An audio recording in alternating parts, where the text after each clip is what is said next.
A gente vai trabalhar com Hebreus 11:1. Vamos falar de uma coisa linda, que é a fé. Não é? Sem fé é impossível agradar a Deus. Hebreus 11:1.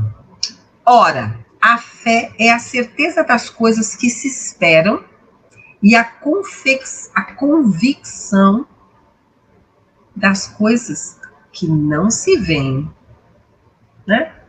Ora, a fé é a certeza das coisas que se esperam e a convicção das coisas que não se veem. Vamos lá no inglês? Now, faith is confidence in what we hope for and assurance about what we do not see.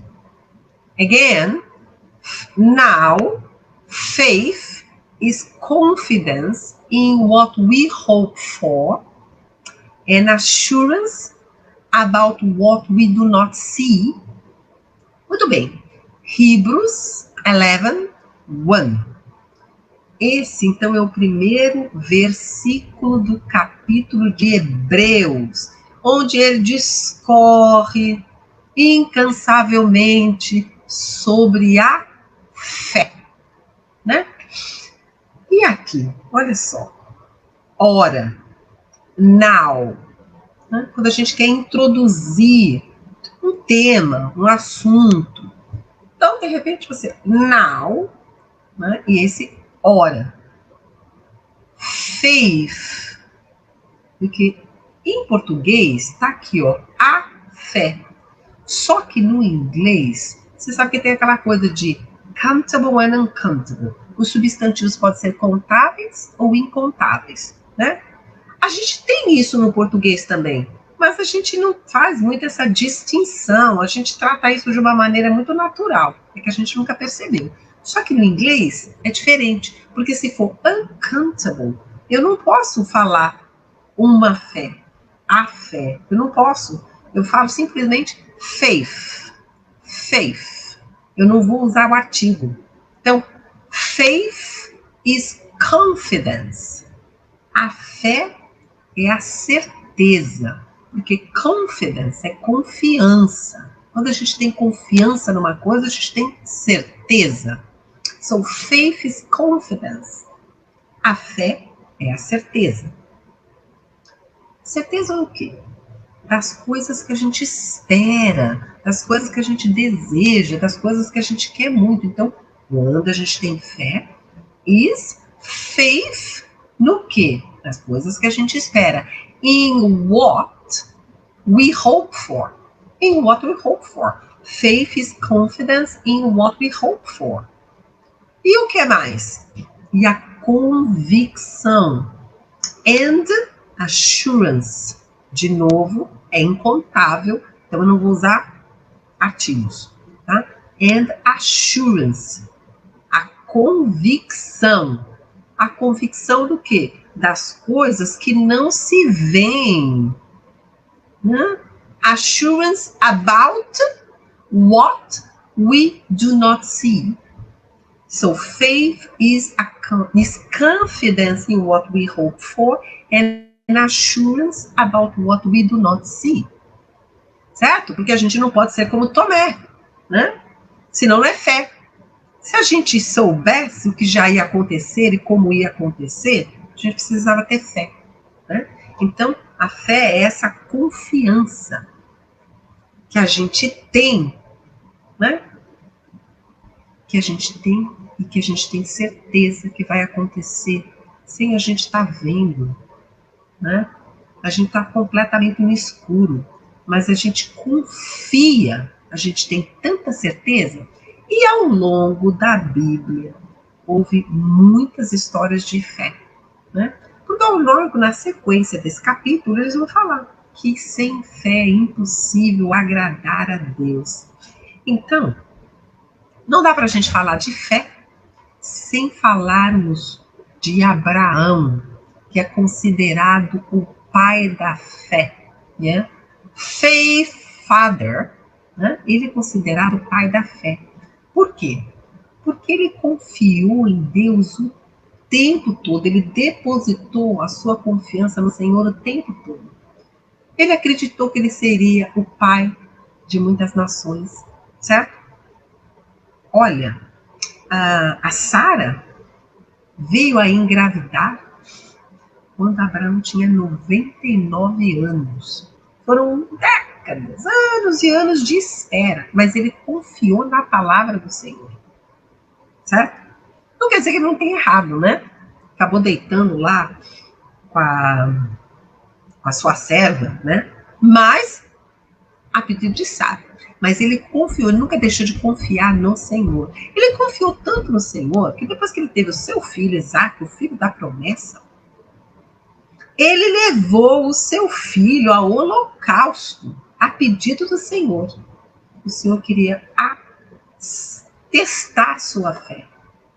E ele comprovou, né, que a fé dele não era de um grão de mostarda, né?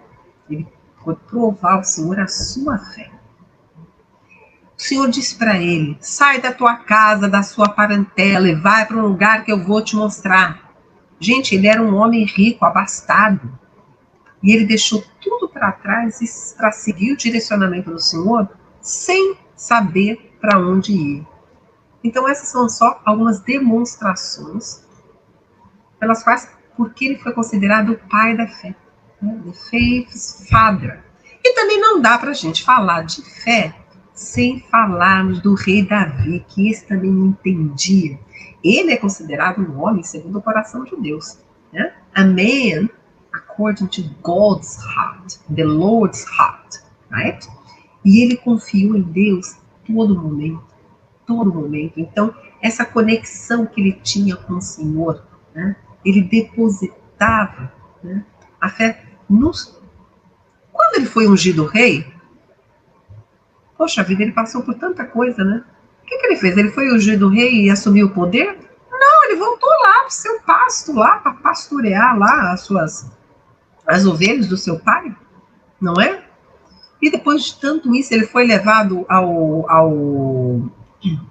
lá ao rei, ao palácio, começou a tocar a harpa para o rei, depois ele matou Golias, certo? Isso, o povo ficou tão encantado com ele, com a sua força, com a sua coragem, o rei ficou com muitos ciúmes, aí ele teve que subir, ele foi perseguido, foram tantas lutas, certo? Então, só que ele sempre confiou no Senhor o tempo todo, né?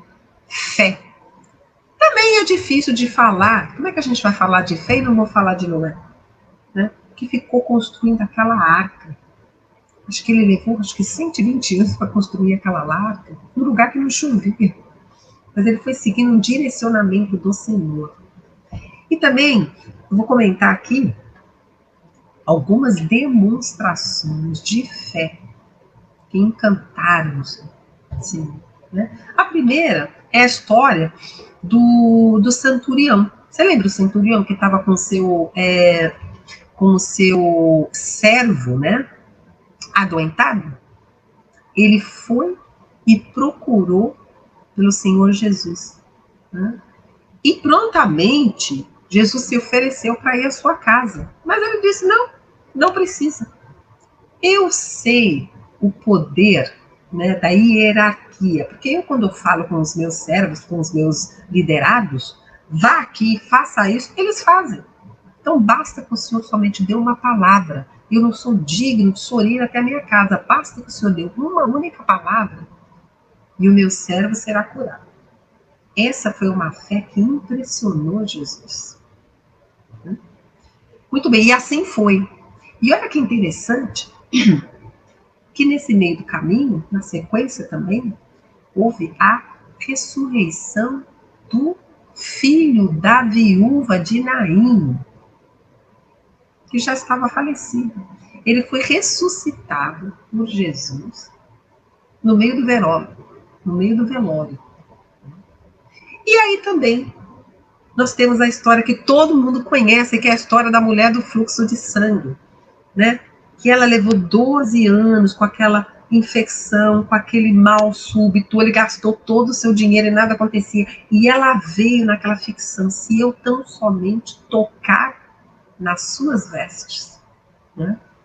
Também foi uma fé.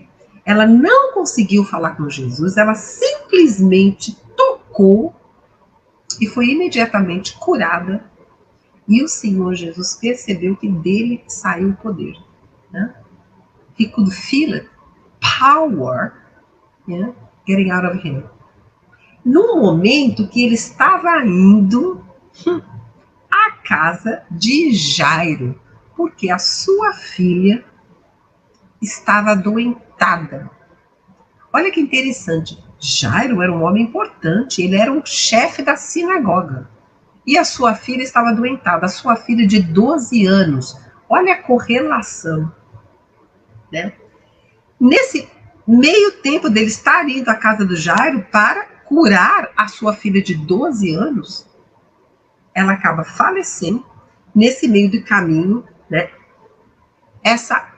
A mulher do fluxo de sangue toca suas vestes, que estava adoentada há 12 anos, e nesse caminho, algumas pessoas vieram falar com Jairo para lhe trazer uma má notícia de que a filha dele tinha já falecido. Não sabemos quem são essas pessoas, que são amigos, que são parentes, mas diante daquela notícia, eles disseram assim para Jairo: por que importunar o mestre?